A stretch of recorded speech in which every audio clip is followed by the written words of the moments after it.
সপ্তাহ পরের ঘটনা। 3 দিনের ছুটি, কাউকে না জানিয়ে আচমকাতে নিজের শ্বশুর বাড়িতে চলে এলো। ব্যাপারটা হুট করেই ঘটলো, সিদ্ধান্ত কবে নিয়েছে সেটাও জানা যায়নি। আসছে ভার্সিটি থেকে, ক্লাস না করেই বাসায় চলে আসে। এরপর ব্যাগ গুছিয়ে সোজা বাসে। অর্ধেক পথ যেতেই জিমিনকে কল দিয়ে জানায় সে ঢাকা ছেড়ে টাঙ্গাইল ঢুকে পড়েছে। জিমিন যে শত্রুপক্ষের সিক্রেট এজেন্ট তা জানতে দেরি, সুগাকে জানাতে দেরি হয়নি। সুগারও সবার আগে জাঙ্কুককে জানালো। ব্যাপারগুলো এমন ভাবে ঘটলো, আকস্মিকতায় কিংকর্তব্যে বিমূঢ় সবাই। বাড়ির নাম শকুন্তলা। একটা হলদেটে রঙের দেয়ালে কালচে বাদামি রঙের কাঠের নাম ফলক, সেখানে বাংলা অক্ষরে কি সুন্দর করে নামটা লেখা। তে এক হাতে সেটা ছুঁয়ে নিল। এই বাড়িটা তের বাড়ি থেকে রিকশায় 15 মিনিটের দূরত্বে অবস্থিত। আশেপাশে অন্য কোনো বাড়ি নেই, চারপাশে কাঁঠাল গাছ ও বাড়ির পেছনের দিকে শান বাঁধানো পুকুর। তে তার মায়ের সাথে এর আগেও বাড়িতে দুবার এসেছিল। বিয়ের দিন ব্যাপারটা খেয়াল করেনি সেভাবে, এখন বুঝতে পারছে। সে কলিং বেল চাপলো। মিনিট দুয়েকের মধ্যে এক আধবয়সী মহিলা এসে দরজা খুলে দিলেন। ইনি জাঙ্কুকের বড় ফুপি জিসু। তেকে দেখে প্রথমে কপাল কুঁচকে ফেললেন। বিয়েতে তিনি ছিলেন না, সকালে এসে তো বউকে দেখতেও পাননি, কাজে তিনি তেকে চেনেন না। মুখে ভাবে চরম বিরক্তি তার। কণ্ঠ উঁচুতে তুলে বললেন, কে তুমি? আপনি কে? আমি কে মানে? এটা আমার ভাইয়ের বাড়ি, আমি এই বাড়ির বড় মেয়ে। পেছন থেকে মেয়েরই আওয়াজ শুনতে পেল তে। আম্মু, কি হয়েছে? তার পেছনে তার মেয়ে আয়ু এসে হাজির। তে আয়ুকে দেখে মিহি হাসলো, আবার তাকালো জিসুর দিকে। দুজনের চেহারার মিল লক্ষ্য করলো। তে সালাম দিল মিষ্টি স্বরে, আসসালামু আলাইকুম ফুপি শাশুড়ি। অবাক হলো জিসু, মুহূর্তে মস্তিষ্কে খেলে গেল 3 মাসের পুরনো কেচ্ছা। চমকে গিয়ে জিজ্ঞেস করলেন, ফুপি শাশুড়ি মানে? তে নিজের ব্যাগটা আয়ুর হাতে ধরিয়ে দিয়ে ভেতরে ঢুকে পড়লো। শান্ত স্বরে আয়ুকে বলল, তোমার আম্মুকে বলে দাও এ বাড়ির বড় ছেলের বউ আমি। শ্বশুর বাড়িতে পা ফেলা মাত্র তের বুকের ভিতরটা ঢক করে উঠল। পরনে মেরুন জামদানি, মাথায় একটা সোনালি জরি সুতার দুপাট্টা, মুখের অর্ধেকটা ঢাকা তার।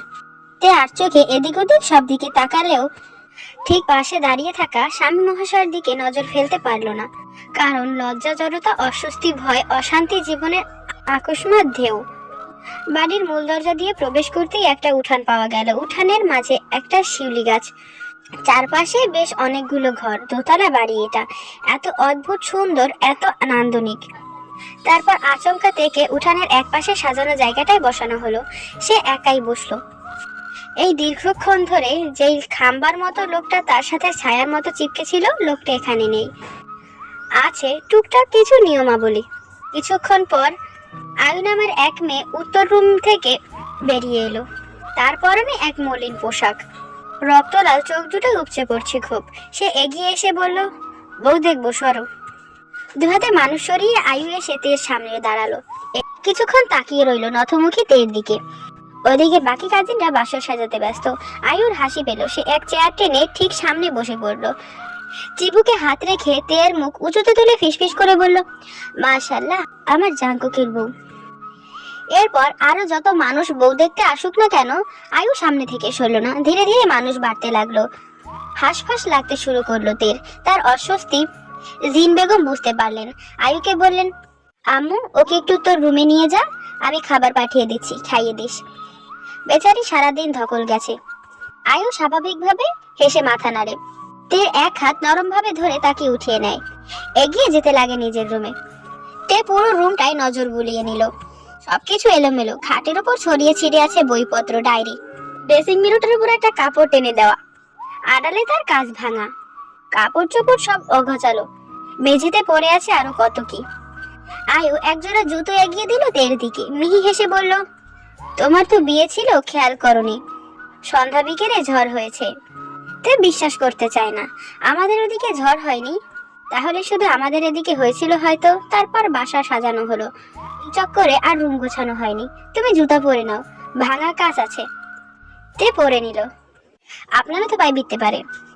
না না, আমাদের মতো মানুষদের পায়ে কাজ বিধে না, বাস্তবতা বিধে বিষয়ে। শেষাক্ত বাক্যটা অস্পষ্ট ভাবে বলল আয়ু। তে শুনতে পারল না, তাকিয়ে রইল আয়ুর দিকে। পোশাক কোসকানো, এলোমেলো চুল, ঘরমাক্ত মুখ, যেন সারাদিন বেশ পরিশ্রম গেছে তার। হুট করেই বিয়ে বলে তে বিশেষ কিছু ভাবলো না। আয়ু বিছানার সবকিছু ফ্লোরের একপাশে ফেলে রাখলো, তারপর দেখে সেখানে বসালো।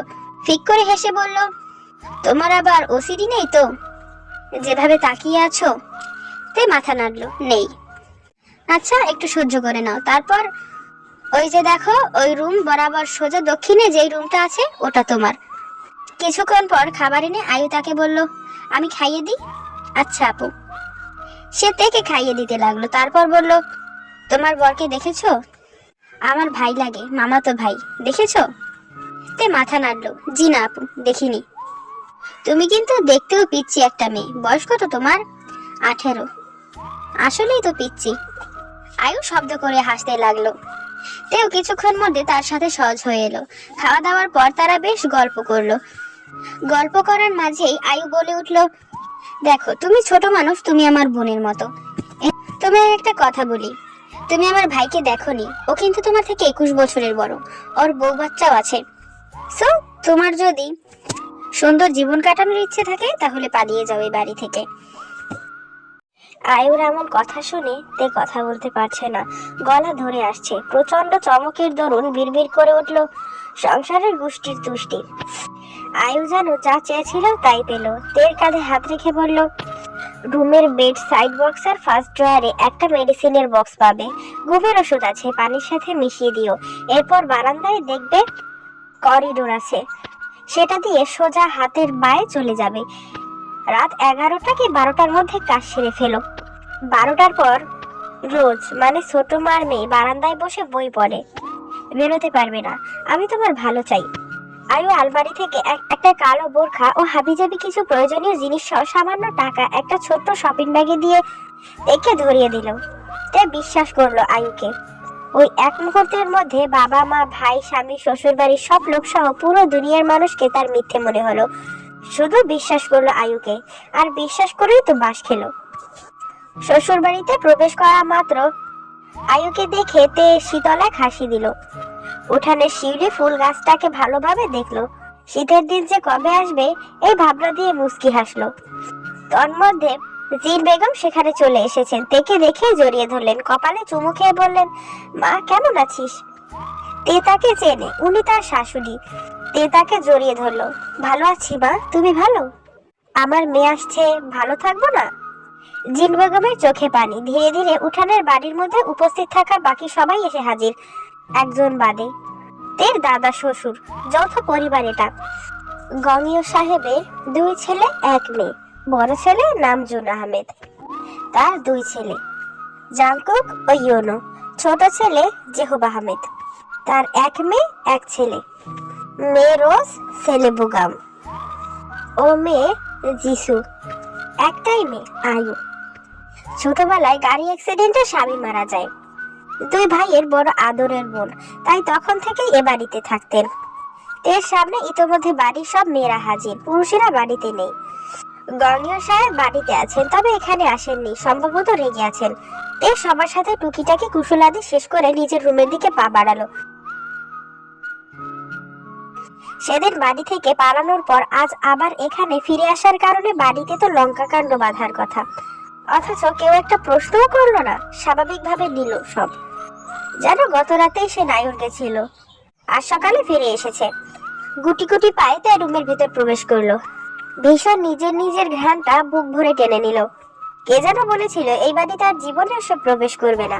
ভাবনাটা মাথায় আসতেই হেসে ফেললো সে। রুমের প্রতিটা কোণা ছুঁয়ে দিতে লাগলো, জানালাগুলো খুলে দিল। কল এলো তের ফোনে। তে জানে এই মুহূর্তে কে কল দিতে পারে। ফোন তুলে যখন দেখতে পেল সেই ব্যক্তিই কল, তের হাসি বিস্তৃত হলো। কল রিসিভ করলো সময় নিয়ে। ফোন রিসিভ করতেই ওধার থেকে গম্ভীর আওয়াজ এলো, পৌঁছেছ? তের কপাল কুঁচকে গেল, ঠোঁটের আশেপাশে হাসির রেখা। কিভাবে জানলেন? বলো। হ্যাঁ, 8 ঘন্টা হয়েছে। তোমার রুমে আছো? বুঝলেন কি করে? হঠাৎ এলে যে, কি উপলক্ষে? জাঙ্কুক একটা প্রশ্নেরও উত্তর দিচ্ছে না, প্রশ্ন এড়িয়ে পাল্টা প্রশ্ন করে যাচ্ছে। তে হাসলো নাটকীয়তার সাথে, বলল, কি করবো সাহেব, এত স্বাধীনতা আর ভালো লাগে না। বিবাহিত মেয়ে মানুষ আমি, স্বামী ছাড়া রাতে ঘুম হয় নাকি? কি নির্লজ্জ কথাবার্তা। জাঙ্কুক নিজেই যেন বিস্মিত হলো, প্রশ্ন করে উঠল অবিলম্বে, তবে টাঙ্গাইলে কেন? তোমার স্বামী তো ঢাকায়, আসো ঘুম পাড়িয়ে দেই। আহা, সে একটু লজ্জাটা যে ছেড়েছে কি ছাড়েনি, স্বামী লোকটা যেন দ্বিগুণ নির্লজ্জতা দেখাতে তৎপর। এমতাবস্থায় তার নিজ নাটকে স্থির রইল। আপনি আসুন টাঙ্গাইলে, বাসাটা যেখানে সাজানো হয়েছিল সেখানেই না হয় সম্পন্ন হোক। জাঙ্কুক থেমে থেমে প্রশ্ন করলো, আর ইউ শিওর? তে কোনো কথা বললো না, কল কেটে দিল। দোকান গরম হয়ে গেছে লজ্জায়, ধাপ বেরোচ্ছে। উফ, কিছুক্ষণের মধ্যে সেখানে আয়ু এলো। অস্থিরভাবে হাঁটছে সে। রুমের ভেতরে প্রবেশ করার আগেই তে বেরিয়ে এলো দরজার সম্মুখে। চোখ স্থির, মেরুদণ্ড সোজা, বুকে প্রচন্ড সাহস আর গলায় তেজ। কি হয়েছে আয়ু? তুমি এখানে এসেছো কেন? বারে, আমার বাড়ি আমি আসবো না? তোমার বাড়ি নয়, তুমি চলে গেছিলে। পুরোনো কাসন্দি ঘাটতে যেও না, তুমিই ফাঁসবে। ভয় পেল আয়ু, সেই ভয়ের উদ্বেগ তার কষ্ট। সে বলল, তোমার এখানে আসা উচিত হয়নি। আমাকে ঠিক বল বোঝানোর মতো তুমি কেউ নাও আয়ু। মুহূর্তেই খেপে উঠল আয়ু। নাম ধরে ডাকছো কেন মেয়ে? তোমার চেয়ে 4 বছরের বড় আমি। তো তো মানে ভদ্রতা জ্ঞান নেই নাকি? সেটা তো তোমার নেই। চোখ গরম করে তাকালো আয়ু। এই মেয়ে, কি বলছো? ভাবি বলতে শেখো। তোমার 8 বছরের বড় ভাইয়ের বউ আমি। সম্পর্কের দিক থেকে আমি তোমার বড়, সো সম্মান করো। আয়ুর আগে দুঃখে সেখান থেকে চলে গেল। মেয়েটা এমন করছে কেন তার সাথে? এত কষ্ট কেন পাচ্ছে সে? ইউনতের 1 বছরের ছোট দেবর। বিকেলে রোজের রুমের পেছনে করিডোরে ঝোলানো দোলনায় বসে দোল খাচ্ছিল তে। জিন বেগম আচার হাতে ইউনোকে পাঠিয়েছে। ছেলেটা কতবার ভাবিকে ঠিক মতো দেখতে পায়নি, আফসোসে 3 দিন খেতে পারেনি। সেই দুঃখ আজও ভুলতে পারে না। কলেজ থেকে এসে এখন যখন জানতে পারলো তে এসেছে, ইউনো সব ছেড়ে ছুটে সোজা হাজির। সাদা কলেজ ইউনিফর্ম, কাঁধে ব্যাগ, কোলে আচারের কৌটা, সব নিয়ে এসে তের সামনে এসে দাঁড়িয়ে দাঁত বের করে হাসতে লাগলো। তে কপাল উঁচিয়ে বলল, কেউ বান্দা, কে লাগো? দেবর লাগে। ওহো, আসলটা নাকি নকলটা? ইউনোর খুব মন খারাপ লাগলো। আসলটা ভাবি? লোকে বলে আমি নাকি তোমার জামাইয়ের কার্বন কপি, আর তুমি আমাকে চিনো না। সে একটা মোড়াটে নেতের পাশে বসলো। তার মাথার চুল এলোমেলো করে দিয়ে বলল, আহারে বাচ্চাটা, থাক কাঁদে না। তোমার চেহারার মিল আমি পেয়েছি। পুরো নাম কি তোমার? ইউনো আহমেদ। তে মুস্কি হাসলো। বাহ, জাঙ্কুক আহমেদ আর ইউনো আহমেদ, 2 ভাই, ভালোই তো। আচ্ছা, তে ঠিক কবে চিনলো তার স্বামীকে? ইউনোকে দেখেই তের মনে পড়ে গেল ক্লিনিকের সেই লোকটার কথা, ডাক্তার জিয়ন জাংকুক। জাংকুককে দ্বিতীয়বারের মতো দেখে তের কাছে নীলক্ষেতে সেই পড়ন্ত বিকেলের সংঘর্ষ নেহাত কাকতালীয় মনে হচ্ছিল না। সেখানে যে ঘাপলা আছে তা বুঝতে পেরেছে সেই মুহূর্তেই। আর তার বোঝাটা নিশ্চিত হলো 2 দিন পর স্বামী নামক প্রাণীর সাথে এক অদ্ভুত ফোটালাপে। সত্য খুঁজে নিতে বলছে কিনা। তুই ভাবতে লাগলো কিভাবে তার স্বামী নামক লোকটাকে খুঁজে বের করা যায়, কিভাবে বা তার পরিচয় জানা যায়, আর কেমন করেই জানবে সে সত্যি। তারপর হঠাৎ মাথায় এলো ফেসবুক আইডির কথা। তে জিয়ন জাংকুক আহমেদ লিখে সার্চ দিল। অনেকগুলো আইডি এসেছে। সে এর মধ্যে একটা আইডি দেখতে পেল, doctor Jeon Jungkook Ahmed, live in Dhaka, from Tangail, আর মিউচুয়াল ফ্রেন্ড গিয়ে সুগা, তার ভাই। তের আর বুঝতে বাকি রইল না। শান্ত হতে পারল না। বুকের ধুকপুকানি যা শুরু হয়েছে তা থামার নাম নেই। তার পা দুটো চলতে লাগলো অনির্দিষ্ট পথ ধরে। চোখের সম্মুখে ভাসতে লাগলো লম্বদেহী লোকটার শীতল চাহনি। কঠিন মুখটা, কানে ভাসতে লাগলো লোকটা থেকে প্রতিনিয়ত নিয়ম করে শোনা কথাগুলো। আমাদের মস্তিষ্ক যুক্তি খোঁজে আর মন সকল অযৌক্তিক ব্যাপারগুলোর সাথে সমঝোতা করে। তো এক মুহূর্তেই ধরতে পারলো এই সম্পূর্ণ অপরিচিত লোকটার প্রতি সে কেন এত দুর্বলতা দেখাচ্ছে। 3 কবুলে নিজের করে নেওয়া লোক তার মাথা থেকে বের হয়ে গেলেও মন থেকে বের করে ফেলা এতই সহজ নাকি? তে আনমনেই হেসে ফেললো। লুকোচুরি যে খেলাটা সে শুরু করেছে তা না হয় এবার দুপাক্ষিক ভাবে খেলা যাক। সেসব মনে পড়তেই তে মুস্কি হেসে ইয়োনোকে বলল, বাহ, জিয়ন জাংকুক আহমেদ আর ইয়োনো আহমেদ, ভালোই তো। ইয়োনো আচারের কৌটোটা এগিয়ে দিয়ে বলল, মা পাঠিয়েছে, খাও। আচ্ছা, তুমি কি ভাইয়ের সাথে থাকো? হ্যাঁ। ভাইয়া যেই বাসায় থাকতো ওইটাতেই, নাকি নতুন বাসা নিয়েছে? ভাইয়ের যেটাতে থাকতো ওইটাতেই। ও আচ্ছা। তাই ইয়োনোর চুল এলোমেলো করে দিয়ে বলল, তেল নাও না? না ভাবি। ইয়োনোর সহজ সরল স্বীকারোক্তি। তে চোখ মুখ কুঁচকে ফেললো। কেন? ইয়োনো শক্ত কণ্ঠে বলল, তেল নিতে ভালো লাগে না আমার, শ্যাম্পু করতে ভালো লাগে। দিনে 2 বার গোসল করলে 2বারই শ্যাম্পু। আর তেল? হ্যান্ডসাম ছেলে আমি, তেল চিপচিপে কাকু হতে পারবো না ভাবি। তে অতিষ্ঠ ভঙ্গিমায় মাথা নাড়লো। তোমার ভাইয়াটাও কি এমন? ওর নিজ মাথা নেড়ে ইয়োনো বলল, ভাইয়া আরো বেশি। তোমার ভাইয়ের কপালে অশান্তি আছে রে দেওর। আর কয়টা দিনই শান্তিতে থাকতে পারবে। হসপিটালে জাঙ্কুকের কিছু কাজ ছিল বাড়ি ফিরতে, তাই দেরি হয়ে গেছে। প্রায় 10টা বাজে। এরপর শাওয়ার নিয়ে মেয়েদের বানিয়ে রাখা খাবার খেয়ে জাঙ্কুক পুরোপুরি ফ্রি হলো 11টার পর। প্রচন্ড ক্লান্ত শরীরটা বিছানায় এগিয়ে দিয়ে কল লাগালো তেকে। ওধারে রিসিভ হলো 3টা রিংয়ের পর। তে সালাম দিল। জাঙ্কুক সালামের জবাব দিয়ে বলল, বলেন ম্যাডাম, কি অবস্থা? তে প্রশান্ত হাসলো। ভালো, সবকিছুই ভালো। শ্বশুরবাড়ি কেমন লাগছে? দারুণ। শ্বশুরবাড়ির লোকেরা? অমায়িক। আর শাশুড়ির ছেলে? ফিক করে হেসে ফেললো। তাকেই তো মিস করছি। তাই না? জি। খেয়েছো? হ্যাঁ, আপনি? খেয়েছি। তারপর বলুন সাহেব, বউ বাচ্চা ভালো আছে? জাঙ্কুক হাসবে নাকি কাঁদবে তার দিশা পায় না। থতমত খেয়ে কিছুক্ষণ পড়ে থাকে। তারপর ভাঙা শব্দে বলে, খুব ভালো। বাচ্চারা ছেলে নাকি মেয়ে? মেয়ে সম্ভবত। কত বছর হবে? স্কুল পড়ুয়া। তাই না? মেবি। তারপর কথা চলতে লাগলো ঢের রাত অব্দি। তারপর কলেই ঘুমিয়ে পড়লো তে। জাঙ্কুক কল কাটলো না, তার আর ঘুমও পেল না। তে একটা ফেক অ্যাকাউন্ট খুলেছে, নাম দিয়েছে সন্ধ্যাবতী। এই অ্যাকাউন্ট দিয়েই সে তার লুকোচুরি খেলাটা চলমান রাখবে। স্বামী তো এমনি এমনি স্বামী হয়ে যায় না, তাকে টেস্টের ওপর রাখতে হয়। এই যেমন ধরুন মাঝে মধ্যে ফেক আইডি দিয়ে একটু গুতিয়ে দেখা, আবার পকেট থেকে না বলে পয়সা সরানো। কেমন করে তা দেখা? মধ্যরাতে ঘুম থেকে উঠে জিজ্ঞেস করা, চা খাবে? আবার এরকম অনেক ব্যাপার আছে। এসব তো করার সুযোগ তে আসেনি, তাই হাতের নাগালে যেটা আছে সেটাই সই। সে আইডি খুলে টুকটাক গুছিয়ে নিল। প্রোফাইলে পিকচারে দিল একটা পদ্ম ফুলের ছবি, কভারে তার হাত পায়ের ছবি। অন্যান্য তথ্য দিল না। এই তো এতটুকু করে সে ফ্রেন্ড রিকোয়েস্ট পাঠিয়ে বসলো। 70,000 ফলোয়ার বিশিষ্ট হেলথ নিয়ে সোশ্যাল মিডিয়া প্ল্যাটফর্মে বয়ান দিতে থাকা ডক্টর জিয়ন জাংকুক আহমেদকে। আর তারপর ওভাবেই সময়ের মতো পড়ে রইল। জনাব যে তার ফলোয়ার লিস্ট চেক করবে না, তা তো রানী সাহেবের অজানা। মোটামুটি সোশ্যাল সাইটে সাহেব একটু পরিচিত বটে। স্বাস্থ্য টিপস, হেলদি লাইফস্টাইলের কারণ তো আছেই। সেই সাথে একটা ড্যাম কুল পার্সোনালিটি বহন করা অবিবাহিত 38 পুরুষটি একটা বড় সংখ্যক মেয়েরই কল্পনা করা বাস্তবিক পুরুষ। তো এই ব্যাপারটা 1.5 মাসে বারবার টের পেল, আর প্রতিবারই তেলে বেগুনে জ্বলে উঠতে লাগলো। মেয়েরা কমেন্ট বক্সে কি ন্যাকাম করে বাবারে। এই ফ্রেন্ড ওই ফ্রেন্ডকে ট্যাগ দেয়, মেনশন করে। কি লজ্জাজনক কথা। শরমে নাকি রাগে কোন কারণে কান দিয়ে ধোয়া বেরোতে লাগলো তের। বেচারি তা টের পায় না। তে জাঙ্কুকে একটা মেসেজ রিকোয়েস্ট দিয়েছিল।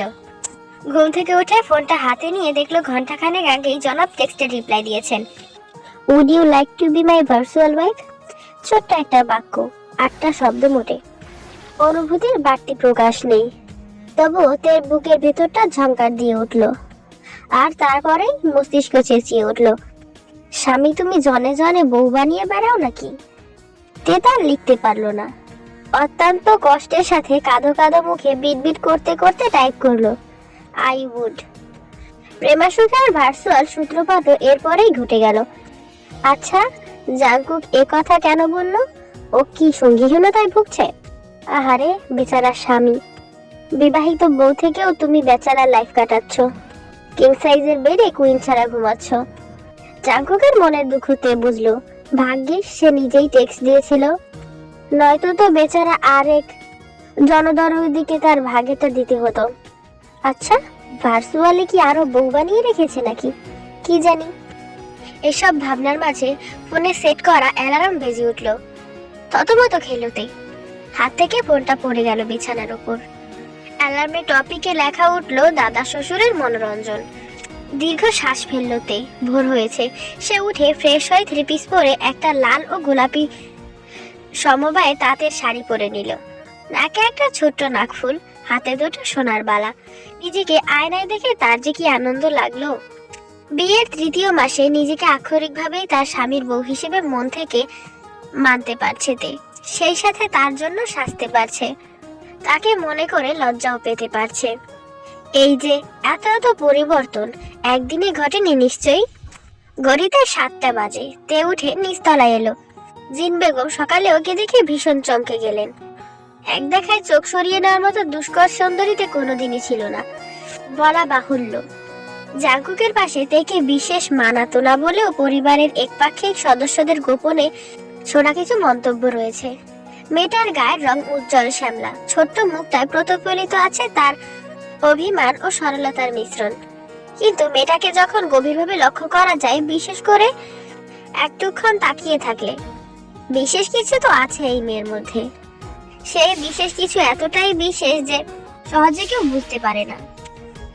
এই যে এখন গুছিয়ে একটা তাঁতের শাড়ি পরেছে, চুলগুলো খোপা করে রেখেছে, মুখে আহামরি প্রসাধনী নেই, সামান্য স্বর্ণ, আর এই তো সর্বাঙ্গে উপচে পড়ছে স্বাভিমান। জিন বেগমের ধারণা জাঙ্কুকের পাশে এই মেয়ে ছাড়া আর কাউকেই মানাতো না। এই মেয়েটা না থাকলে জাঙ্কুককে আজীবন ব্যাচেলার কমিটির সভাপতি বানিয়ে রাখতেন নিশ্চয়ই। তে বলল, চা বানাই, খাবে তোমরা? বাড়ির বউ বাচ্চারা কেউ সকালে চা খায় না, রান্না বসানো হয়েছে। জিন বেগমের কিছু বলার আগেই ছোট চাচি বলে উঠলেন, পরে আসো বউ, দেখো না কাম করতেছি। জিন বেগম দ্রুত হাতে ভাজা মাছগুলো নামিয়ে কড়াইটা সরিয়ে তেকে বললেন, আচ্ছা আমি বানিয়ে দিচ্ছি মা। তে এগিয়ে গেল, মুস্কি হেসে বলল, না মা, আমি বানাচ্ছি, দাদুর জন্য বানাবো।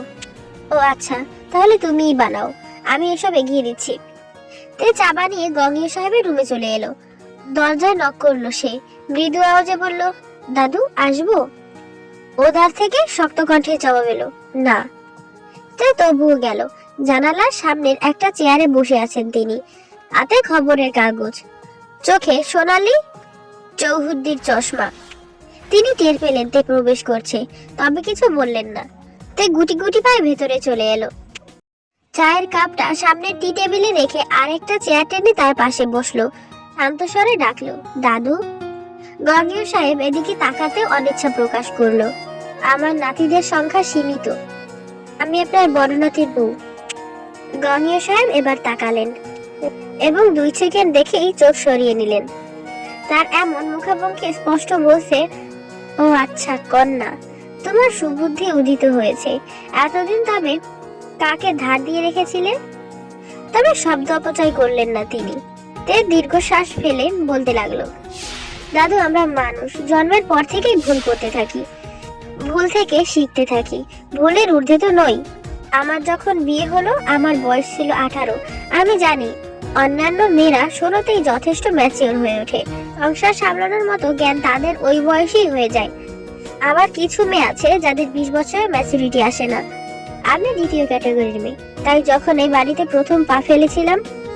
তে দীর্ঘশ্বাস ফেললো, রঙিয়া সাহেবের মুখের দিকে একবার তাকালো।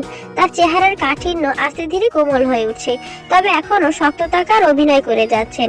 তে ব্যাপারটা লক্ষ্য করে বলল, আমি যখন এই বাড়িতে প্রথম পা ফেলেছিলাম তখন আমার বয়স 18 থাকলেও মানসিক দিক থেকে অপরিপক্ক ছিলাম।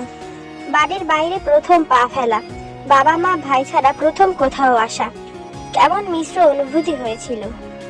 আমি সংসার সামলানোর মতো পরিণত হইনি তখনও।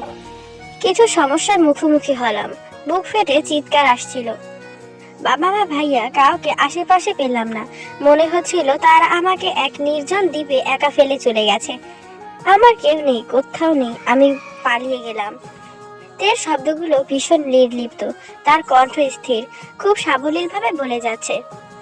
গঙ্গীয় সাহেব চায়ের কাপটা হাতে তুলে চুমুক দিলেন, রাজভারী কণ্ঠে বললেন, ঠান্ডা হয়ে গেছে। তে তড়িঘড়ি করতে লাগলো, আমি আরেকটা বানিয়ে আনি? প্রয়োজন নেই, ভালো হয়েছে এটা।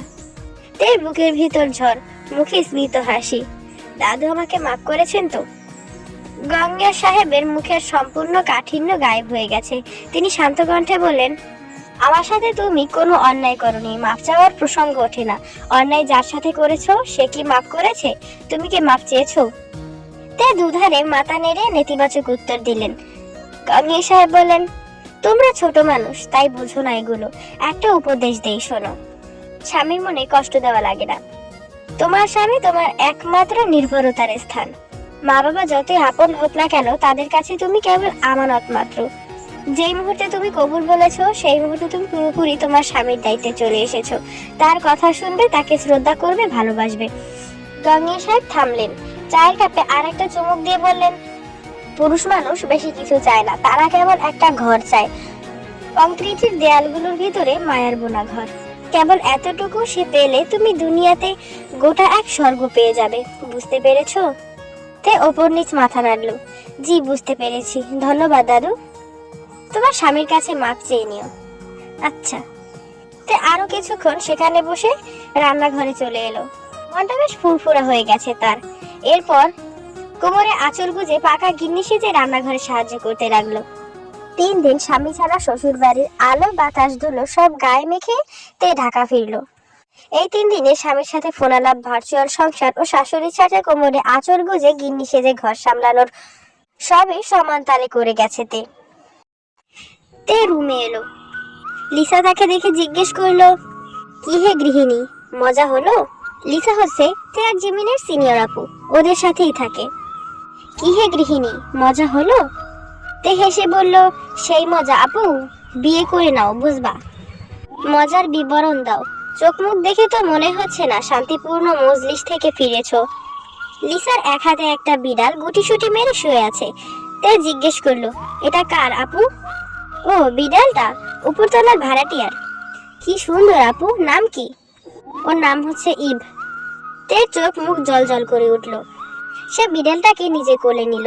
ইভ আরো গায়ে মিশে শুলো। তে কেমন গলে যাচ্ছে।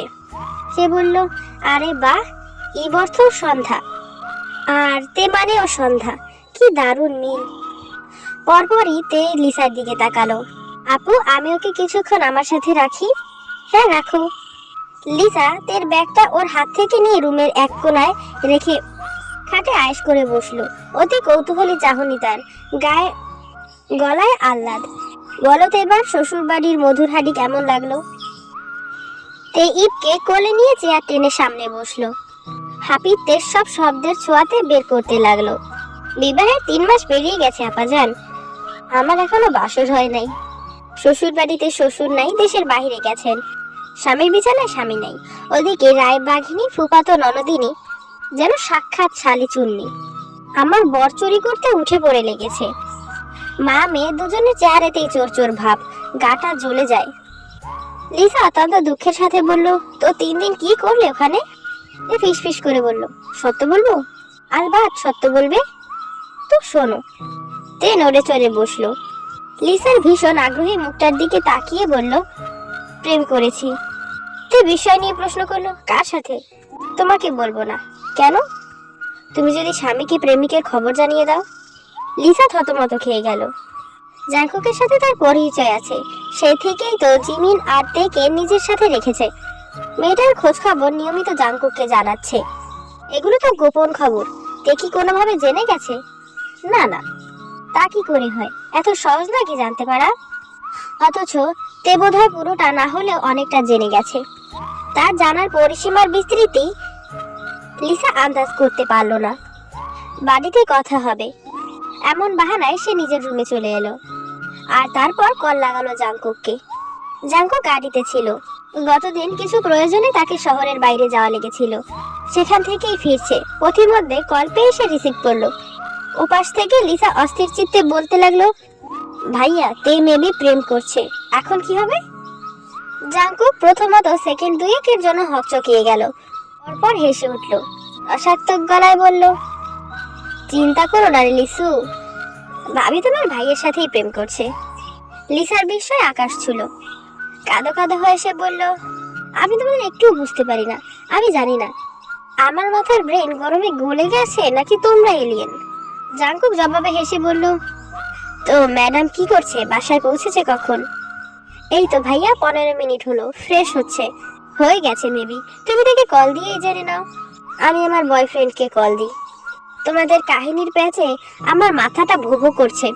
আপাতত এ ব্যাটা ছাড়া কেউ আমাকে শান্ত করতে পারবে না। All the best. You too ভাইয়া। লিসা কল কেটে দিল। আর সঙ্গে সঙ্গে কাই নিকনেমে সেভ করা কন্ট্যাক্ট নাম্বারটি থেকে কল এলো। লিসা কল রিসিভ করেই বলল, তোরে আমি এমনি এমনি শয়তানের বাচ্চা কই রে? নয়তো তাকে কল দিতে যাওয়ার সাথে সাথেই লোকটার তরফ থেকে কল আসে নাকি? ওপাশ থেকে কাইয়ের নিষ্পাপ কণ্ঠ এলো, কেন, আমি কি করছি? কিছু করনি। খাইছো তুমি? ভাত খাইছো? কাই বলল, এই বিকেল বেলা ভাত খাবো কেন? তাহলে দুপুরে যা খাইছো সেটাই বলো। দুপুরে খাইছিলাম। এই বেটা শোনো না, একটা কথা বলার ছিল। শুনতেছি, কও তুমি। লিসা বিছানায় মিশে গেল, আওয়াজ কাঁপতে লাগলো সামান্য। I love you. কাই তৎক্ষণাৎ প্রত্যুত্তর করলো, লাভ ইউ টু লিসু। চলো না বিয়ে করি, আমার বয়স এবার 24 হয়ে গেল, বিয়ের বয়স পেরিয়ে যাচ্ছে। ওদিকে অলমোস্ট সব ফ্রেন্ডরাই বিয়ে করে ফেলেছে, কারো কারো তো বেবি হয়ে গেছে। কি ভাল লাগে ওদের দেখে, আমারও ইচ্ছে করে আমার ফ্যামিলি থেকে বিয়ে নিয়ে কোনো কাহিনী নেই। তোমার এবার 26 চলে, ভালো চাকরি পেয়ে গেছো, বিয়ের জন্য পারফেক্ট টাইম এটা, প্লিজ। কাইয়ের থেকে জবাব আসতে কিছুটা সময় লাগলো। দেখো লিসা, তোমার বিয়ের বয়স হয়েছে বুঝলাম, আমারটা একটু বুঝো। কেবল 26, চাকরিটা হয়েছে 1 মাসও হয়নি, লাইফটা গুছিয়ে নিতে একটু সময় লাগবে না? এখনই কিভাবে বিয়ে করে সংসার হয় বলো? বিয়ের পর লাইফ গোছানো যায় কাই, একসাথে গোছাবো আমরা। 4.5 বছর ধরে প্রেম করছি, বিয়েটা জরুরি। কাই অতিষ্ঠ গলায় বলল, প্রেশার দিও না প্লিজ। প্রেশার দেই আমি তোমাকে? আমাকে তোমার প্রেশার লাগছে? তোমাকে চিনি না আমি, বিদাবাদী লোক। সময় বুঝে চলো, সময় এলে আমাকে ছুড়ে ফেলতে দুবার ভাববে না, বুঝতে পারছি না আমি? ধুর বাল, কথা না বুঝে কাহিনী মারাচ্ছে। কল কেটে দিল কাই। লিসা আরো বেশ কয়েকবার কল লাগালো, হাজারটা টেস্ট করলো। কল শেষে ক্লান্ত হয়ে শুয়ে পড়লো। আচ্ছা, কান্নাটা কবে ফুরাবে? নাকি ছোট 2 চোখের কোটরে জমা পড়ে আছে এক অসীম সমুদ্র? জাঙ্কুক লিসার কল কেটেই তেকে কল দিল। তে ব্যাগ থেকে কাপড় নামাচ্ছিল। এবার শাশুড়ি মা তাকে এক গাদা শাড়ি উপহার দিয়েছেন। জাঙ্কুক বেশ কয়েকবার কল করলো, তে কল রিসিভ করলো না। চতুর্থবারে তে কল রিসিভ করলো। ওপাশ থেকে জাঙ্কুকের অস্থির আওয়াজ, ইউ ওকে? তে সামান্য কেশে গলায় গাম্ভীর্য এনে বলল, আমুকে। কল ধরছিলে না কেন? তে মেকি রাগ দেখিয়ে বলল, কি আশ্চর্য, ফোন ধরে বসে থাকি নাকি? ব্যস্ত ছিলাম। ও ওকে, তো কি নিয়ে ব্যস্ত ছিলেন শুনি? তে আবারও খানিকটা গম্ভীর হয়ে বলল, কাপড় ভাঁজ করছিলাম। এটা কল পিক না করার মতো ব্যস্ততা? না, অ্যাকচুয়ালি রিংটোনটা আমাকে এনার্জি দেয়। শোনেন না, আমি এখন আবার কলটা কাটবো, আপনি ননস্টপ কল দিতে থাকবেন, পুরো চাঙ্গা হয়ে যায় শরীরটা। জাঙ্কুক অবাক হতে গিয়েও হলো না, তারই তো বউ।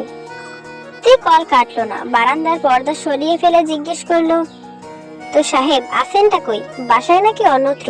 চট্টগ্রাম থেকে ফিরেছেন? ফিরছি। কোথায় আছেন এখন? ড্রাইভ করছি। আচ্ছা, খেয়েছেন দুপুরে? সময় পাইনি। কোথাও ব্রেক নিন, কিছু খেয়ে আবার ড্রাইভ করুন। ডোন্ট ওয়ারি ম্যাডাম, আমি অলরেডি চলে এসেছি।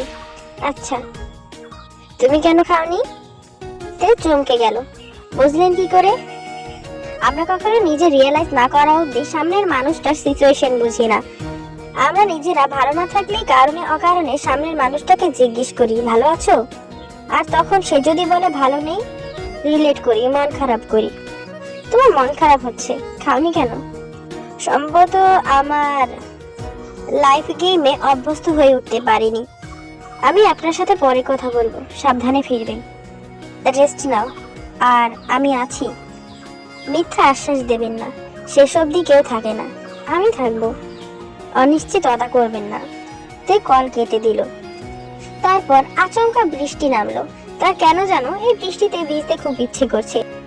তার শাশুড়ি মা যে শাড়ি দিয়েছিল তার থেকে একটা শাড়ি পরে নিল। শাড়িটা নীল কালারের, আটকে রাখা লম্বা চুলগুলো খুলে ফেললো। আর তারপর বড় বড় পায়ে রুম থেকে বের হয়ে গেল। সবার আগে চোখ গেল লিসার দিকে, ফুলে থাকা চোখ মুখ দেখে তে বলল, কি হয়েছে আপু? লিসা আলসেমি মাখা গলায় বলল, বয়ফ্রেন্ডের সাথে প্রেম করতে করতে ঘুমিয়ে গেছিলাম। এমন ঘুম ঘুমিয়েছি, স্বপ্নেও দেখি প্রেম করতেছি। এইতে তুমি জানো প্রেম করতে করতে ঘুমিয়ে গেলে কত মজা লাগে? তে ঠোঁট উল্টে বলল, জানি না, আমার উজবুক স্বামী জানায় না আমাকে। আহারে, পরে জানাবে। শাড়ি পরে কই যাও? ছাদে। বৃষ্টি তো, ভিজবো। ফ্ল্যাট থেকে বেরিয়ে গেল তে, আর সিঁড়িতে দেখা হয়ে গেল প্রায় ভিজে থাকা জিমিনের সাথে। এক কোণে দাঁড়িয়ে মেয়েটা সুগার সাথে কথা বলছিল, তেরই খোঁজ দিচ্ছিল, মাঝে মধ্যে নিজেরও এটা সেটা বলছিল। লজ্জায় ভালো লাগায় মুখখানি তার উজ্জ্বল। হঠাৎ তার চোখ গেল তের দিকে, দ্রুত গতিতে ফোন নামিয়ে ফেললো। তে সরু চোখে তাকিয়ে বলল, প্রেম করছিস? ভয়, লজ্জা, জড়তা সব মিলিয়ে জিমিনের নাজেহাল অবস্থা। সে দাঁতে জিভ কাটলো, কৈফিয়ত দেওয়া তাগিতে বলে উঠল, আরে না, ময়লাওয়ালা ছেলেটা কল দিয়েছিল, বলল 2 দিন ধরে ময়লা দিচ্ছি না।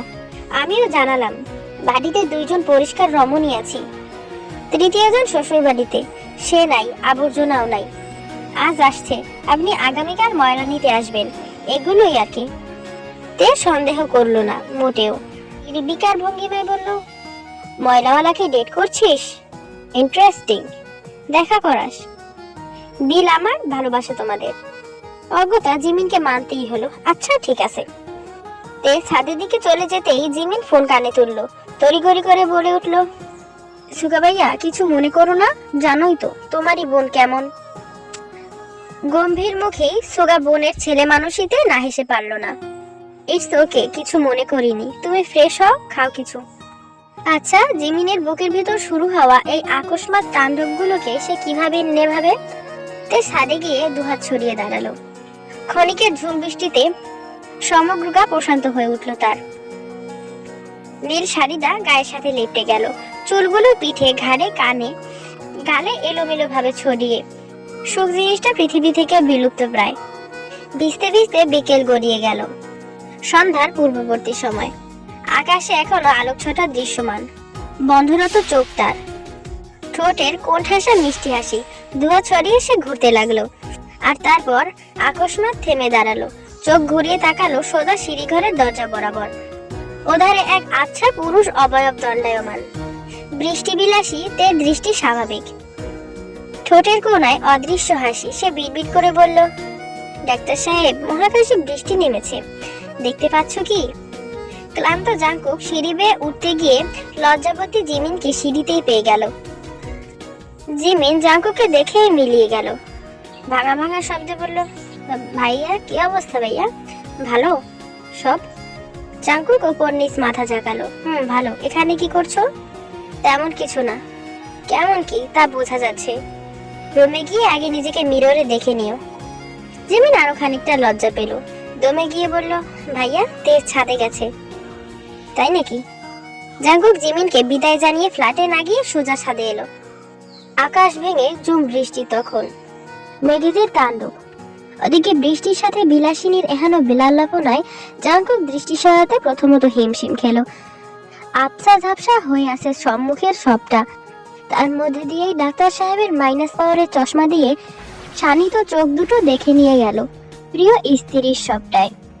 শ্যামাঙ্গে শুভ্র শাড়ি জড়ানো অপ্সরা বৃষ্টি বিলাস করছে।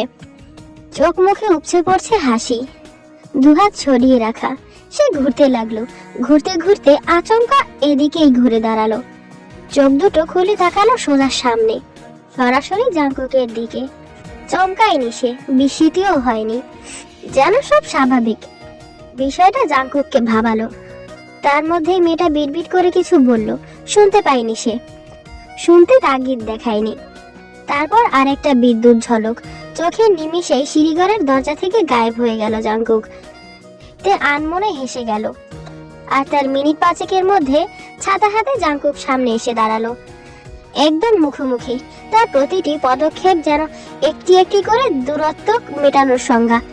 তার দূরত্ব বাড়িয়ে এত কাছে আসা যেন গোটা মহাবিশ্ব ঘুরে পূর্বস্থানে ফেরা।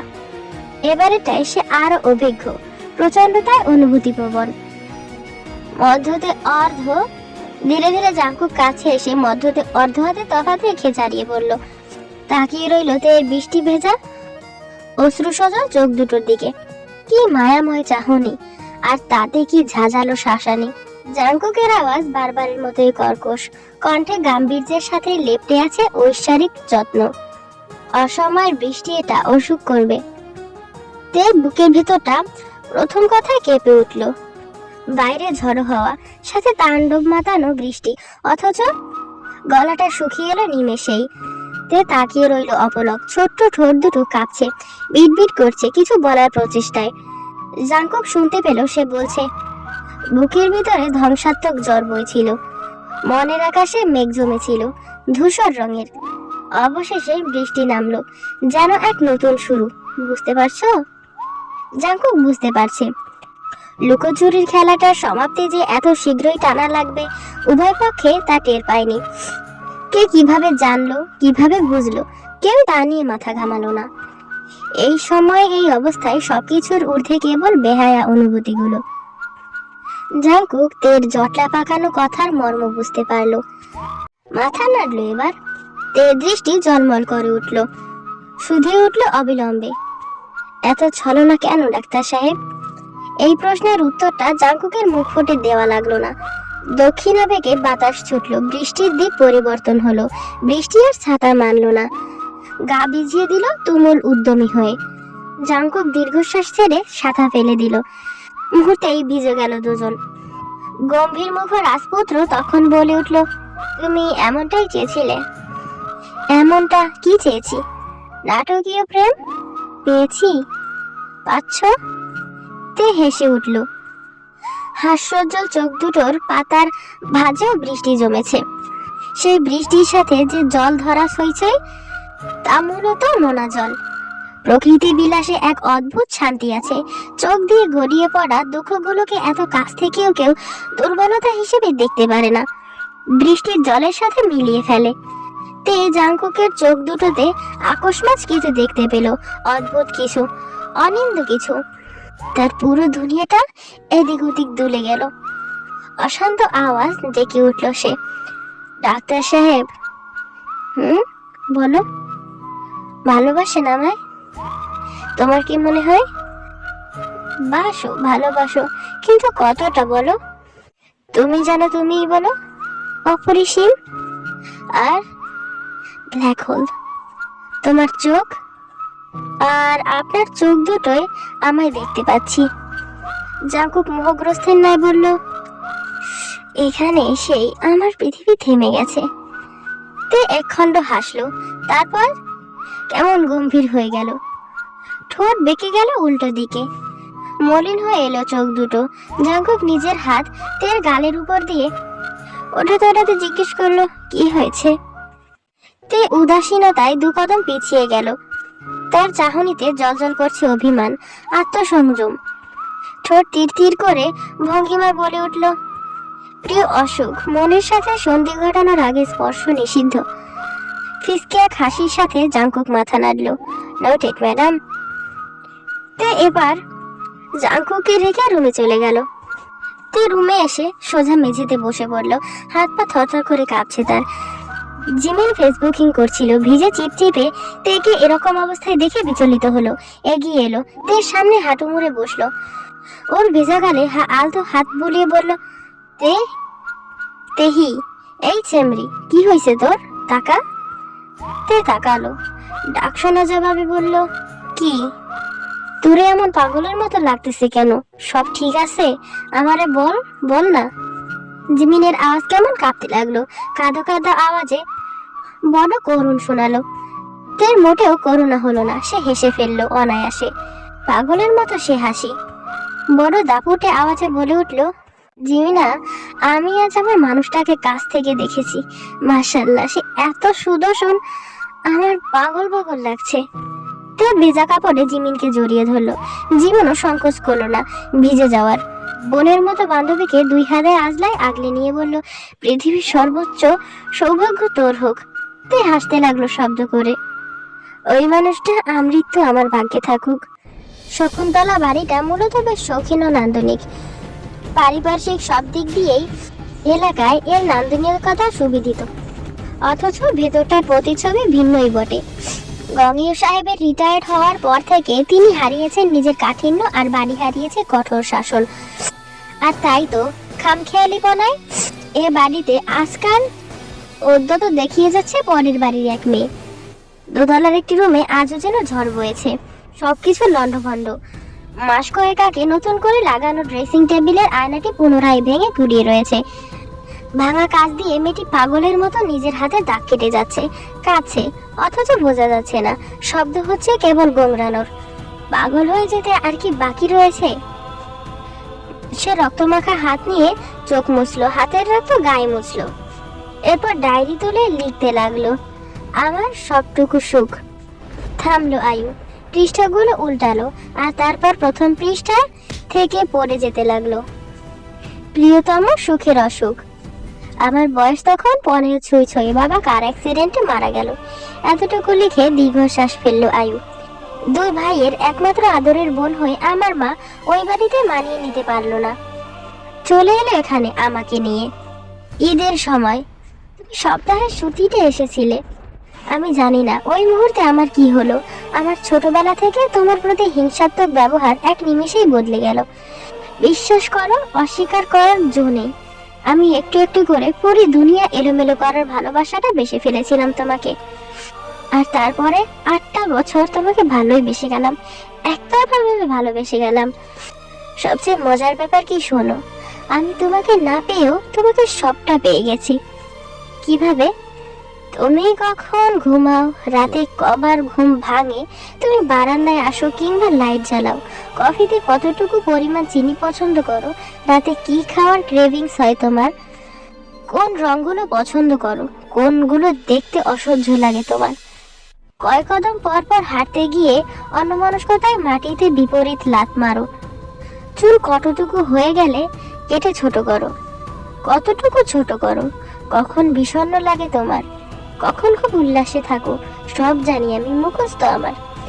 তুমি নিজেকেও সম্ভবত অতটা চেনো না যতটা আমি তোমায় জানি। আর সেই জানা থেকে বাইরের রইল তোমার মনটা।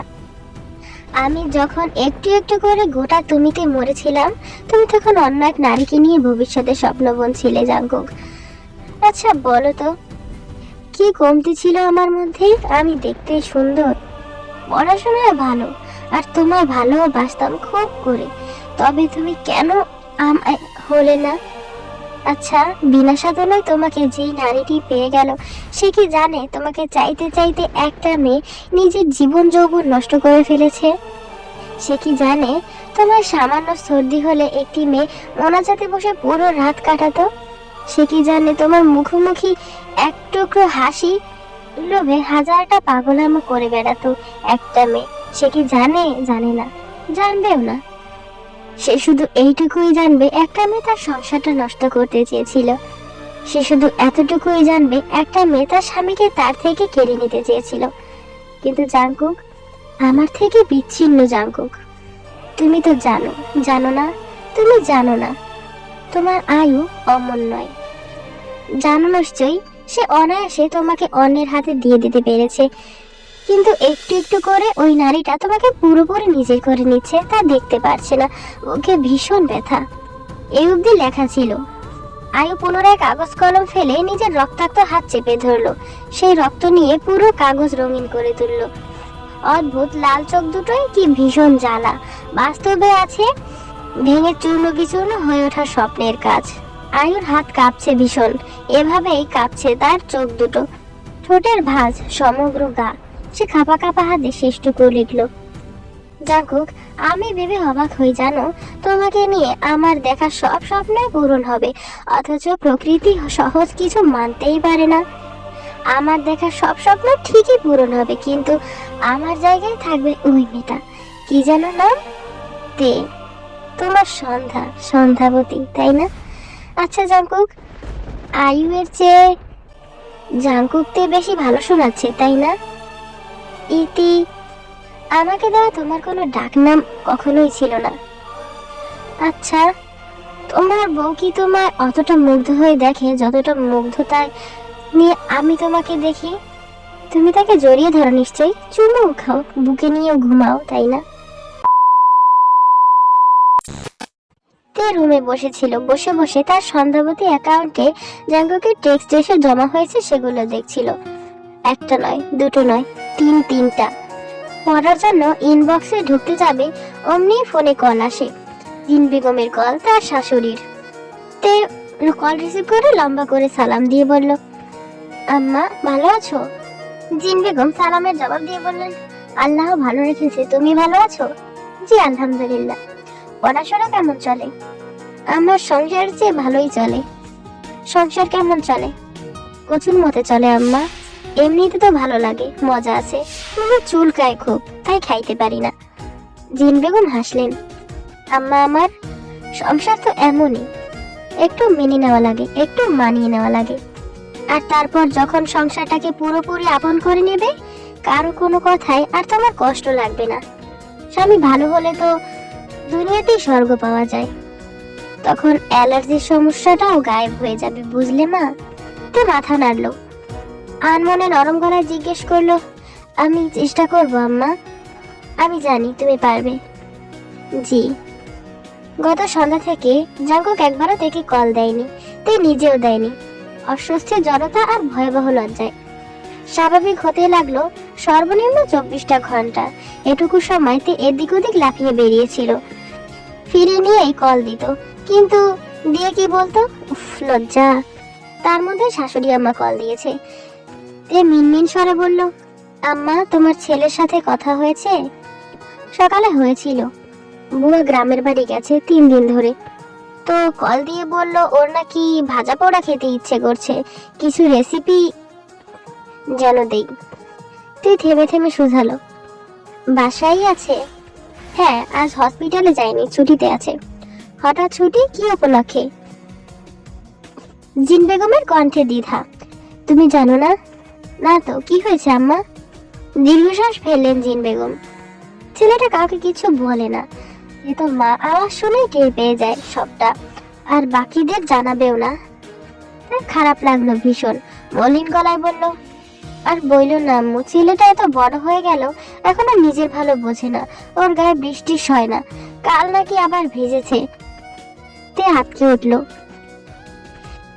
জিন বেগম মলিন গলায় বললেন, হ্যাঁ রে মা, তোর যদি সময় হয় একটু কথা বলি। জিন বেগমের বাক্য সম্পন্ন করতে দিল না তে, তার আগেই চেঁচিয়ে উঠল, আমি এখনই যাচ্ছি। ভালো হয়। তে কল কেটে সবার আগে জাঙ্কুকে টেক্সট করলো, 3টা টেক্সট ক্রমান্বয়ে লেখা। হ্যালো ভার্চুয়াল বউ। ধারায় ধারা, বুকেতে জ্বলন্ত তাণ্ডব যেন, দৃষ্টিতে সংঘর্ষ, মস্তিষ্কে ঝড়, মন অশান্ত, নৈশব্দে ক্ষিপ্ত। তারপর বলো, প্রেমাসুখ চেনো? ভেতরে তীব্র অস্বচ্ছতা, বাহ্যিকতার সুখ মোড়ানো। মেবি আমার তাকে দেখতে ইচ্ছে করছে। লাস্ট টেক্সটটা 30 মিনিট আগে করা। তে বিছানা থেকে ওড়না গড়ায় তুলে ভাবেই দৌড় লাগালো। জাঙ্কুকের ফ্ল্যাটের সামনে গিয়ে কিছুক্ষণ কলিং বেল বাজালো, কেউ দরজা খুললো না। তে তখন জিন বেগমকে কল লাগালো। কল রিসিভ হতেই ফটাফট বলে উঠলো, আম্মা তোমার ছেলের ফ্ল্যাটের সামনে দাঁড়িয়ে, চাবি নাই, দরজা খুলছে না, আল্লাহ জানে মরে পড়ে আছে কিনা। কেমনটা লাগে? কি করব, তুমি লোক পাঠাও, দরজা ভাঙি। আল্লাহ কি জন্য যে আমাদের মানুষ বানাইছে, মেয়ে মানুষ, গায়ে শক্তি নাই, একা দরজা ভাঙতে পারি না, ধুর। তের কণ্ঠে উদ্বিগ্নতা। জিন বেগম জানালেন, দেখো দরজার সামনে দুটো টব আছে না, ডান পাশেরটায় পিছে চাবি রাখা। তে চাবি পেয়ে গেল, দরজা খুলতে খুলতে বলল, থ্যাংক ইউ আম্মা, চিন্তা করো না, আমি আছি ওনার কাছে। এখন কিছুটা নিশ্চিত মা, যাও কল দিয়ে জানিও। আচ্ছা।